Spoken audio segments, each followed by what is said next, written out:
بسم اللہ الرحمن الرحیم نحمدہ ونصلی علی رسولہ الکریم اما بعد۔ محترم ناظرین، رجب انتہائی عظمت، برکت اور حرمت والا مہینہ ہے۔ لفظ رجب ترجیب سے بنا ہے اور ترجیب کا معنی ہے قابل تعظیم۔ تو رجب کو رجب کہتے بھی اسی لیے ہیں کہ اس کی زمانہ جاہلیت میں بھی اس کی لوگ تعظیم کیا کرتے تھے۔ ناظرین، ابتدائی اسلام سے لے کر آج تک مسلمانوں کو جو بڑی بڑی فتوحات اور کامیابیاں حاصل ہوئیں وہ زیادہ تر اسی مبارک مہینے میں وقوع پذیر ہوئیں۔ گویا کہ ہم کہہ سکتے ہیں کہ ماہ رجب مسلمانوں کے لیے ایک اچھے اور نیک شگون کی حیثیت رکھتا ہے۔ آج ہم بطور نمونے کے کچھ فتوحات کا اور چند اسلامی تاریخ کے اہم واقعات کا ذکر اس ویڈیو میں آپ کے سامنے کریں گے جو ماہ رجب میں پیش آئے۔ ماہ رجب میں پیش آنے والے واقعات میں سب سے معروف تو معراج کا سفر ہے، جو آپ صلی اللہ علیہ وسلم کو نبوت کے 10ویں سال رجب کی 27 تاریخ کو کروایا گیا، جب آپ صلی اللہ علیہ وسلم کو دعوت حق اور تبلیغ اسلام کے نتیجے میں انتہائی اذیت، مخالفت اور مشقت کا سامنا کرتے ہوئے 10 سال گزر گئے، تو اللہ تعالیٰ نے آپ کو اپنے پاس معراج پہ بلانے کا ارادہ فرمایا تاکہ آپ کی تکالیف کا کچھ مداوع ہو جائے اور آپ کو وہ اعزاز بخشا جو پہلے کسی نبی یا رسول کو نہیں دیا گیا۔ اگرچہ سال میں کچھ اختلاف ہے اور تاریخ میں بھی اختلاف ہے، لیکن معروف قول یہی ہے کہ نبوت کے 10ویں سال رجب کی 27 تاریخ کو معراج ہوا۔ اور دوسرا واقعہ کہ طوفان نوح کی ابتدا بھی رجب کے مہینے میں ہوئی اور اختتام 10 محرم الحرام کو ہوا۔ حضرت نوح علیہ السلام کو اللہ تعالیٰ نے فرمایا کہ آپ کشتی بنائیں اور اس میں اہل ایمان کو سوار کریں، میں آپ کی قوم کو طوفان کے ذریعے غرق کر دوں گا تاکہ آپ اور اہل ایمان اس کشتی میں سوار ہو کے نجات پا سکیں۔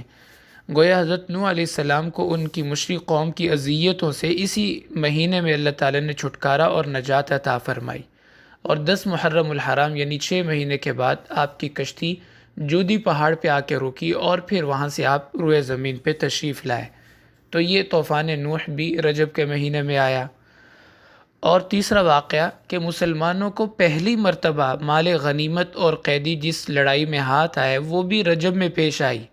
سریہ عبداللہ بن جحش رضی اللہ تعالیٰ عنہ، جس کا تذکرہ قرآن پاک میں بھی ہے اور بخاری اور مسلم روایت کی کتابوں کے اندر بھی ان کی روایات میں بھی یہ واقعہ ملتا ہے کہ آپ صلی اللہ علیہ وسلم نے چند صحابہ کو مقام نخلہ کی طرف روانہ فرمایا کفار مکہ کے حالات معلوم کرنے کے لیے، تو اتفاقاً وہاں قتال کی نوبت پیش آئی اور یہ رجب کی پہلی تاریخ تھی اور پہلا موقع تھا جب مسلمانوں کو مال غنیمت حاصل ہوا۔ اس کا تذکرہ اللہ تعالیٰ نے سورۃ البقرہ میں فرمایا، یسألونک عن الشہر الحرام قتال فیہ قل قتال فیہ کبیر۔ چوتھا واقعہ اسلامی تاریخ کا کہ غزوہ تبوک آپ صلی اللہ علیہ وسلم کی حیات طیبہ کا جو سب سے آخری غزوہ تھا اور سب سے مشکل غزوہ تھا وہ بھی رجب میں پیش آیا۔ اس غزوے کو اللہ تعالیٰ نے قرآن پاک میں ساعۃ العسرہ فرمایا، یعنی مشکل ترین گھڑی۔ تو یہ غزوہ بھی ہجرت کے 9ویں سال ماہ رجب کے اندر پیش آیا۔ پانچواں واقعہ ہجرت حبشہ، اسلام کی سب سے پہلی ہجرت جو حبشہ کی طرف تھی وہ بھی رجب کے اندر ہوئی، جس میں 12 مرد اور 4 خواتین تھیں۔ حضرت عثمان رضی اللہ تعالیٰ عنہ آپ صلی اللہ علیہ وسلم کے داماد اور آپ کی بیٹی حضرت رقیہ آپ کے ساتھ تھیں۔ تو یہ مسلمان مکۃ المکرمہ سے ہجرت کر کے حبشہ تشریف لے گئے، تو یہ ہجرت بھی رجب کے مہینے میں ہوئی۔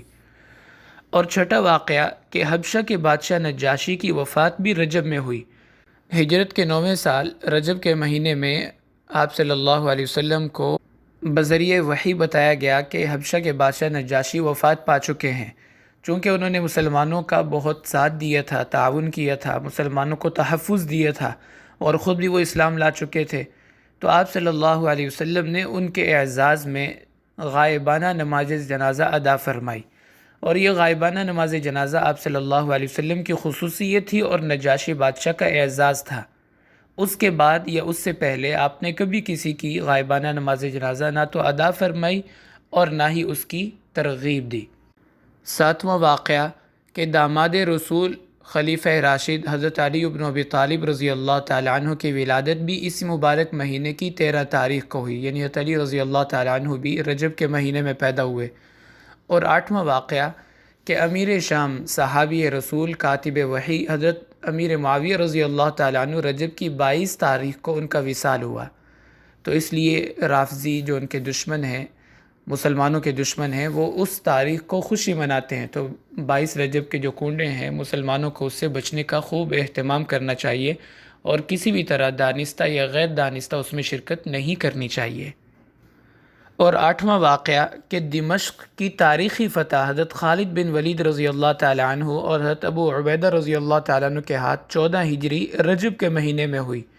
یہ تاریخی فتح اس لیے تھی کہ دمشق کے فتح ہونے سے پورا روم جو اس وقت کی سپر پاور طاقت کہلاتی تھی، مسلمانوں کے زیر تسلط آ گئی، اور یوں مسلمانوں کی حکومت کا دائرہ کار عرب سے نکل کر عجم تک پھیل گیا۔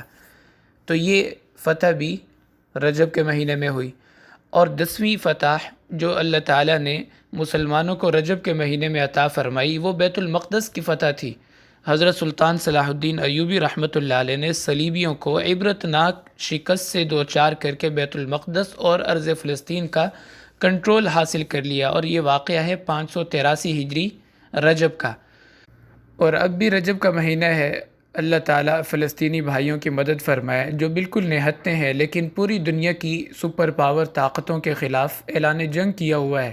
اور اللہ تعالیٰ کا ارشاد ہے کم من فئۃ قلیلۃ غلبت فئۃ کثیرۃ بإذن اللہ۔ انشاءاللہ اللہ تعالیٰ کی رحمت سے یقین ہے کہ یہ رجب کا مہینہ بھی ارض فلسطین کی آزادی اور خود مختاری اور بیت المقدس کی حفاظت کے لیے بہترین پیغام لے کر امت مسلمہ کے لیے طلوع ہوگا۔ اللہ تعالیٰ امت مسلمہ کو عزت رفتہ نصیب فرمائے اور اغیار کو، باطل کو اللہ تعالیٰ نیست و نابود فرمائے۔ وآخر دعوانا ان الحمد للہ رب العالمین۔